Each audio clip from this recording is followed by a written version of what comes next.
What's up, everyone? Welcome back to the channel. Over the last few transmissions, we've covered a lot of ground. We talked about taking action, stepping up to the call, building that daily momentum, and finally reaching those major milestones. But today, in episode 16, we're taking it a step further. Today is about taking the chain of command over your own life. It's about building a solid system, a series of intentional steps, so you know exactly what you need, when you need it, and how to execute without getting lost in the noise. Look, if you don't write your vision down, it's almost impossible to track where you're going. You need a baseline. When you put your goals on paper, you give yourself a visual blueprint. So when life gets chaotic, or when you start forgetting why you started, you have a physical map to look back at and anchor yourself.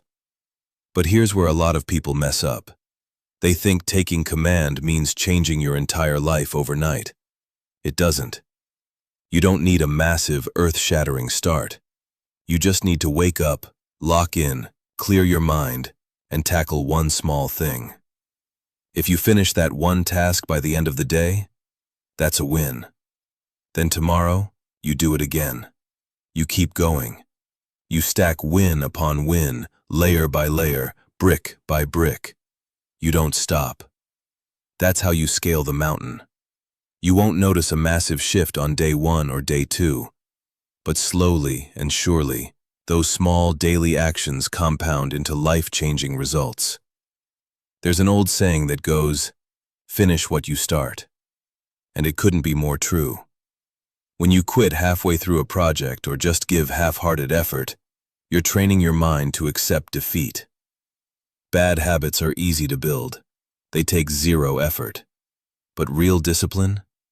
Building strong, constructive habits? That takes grit. That takes time. Don't stop halfway up the mountain. Build the mental toughness to cross the finish line. If this message hit home for you today, do me a favor. Hit that like button, subscribe, and drop a comment to help support the channel and grow our community. As always, stay spiritually sovereign. The Swan, signing out.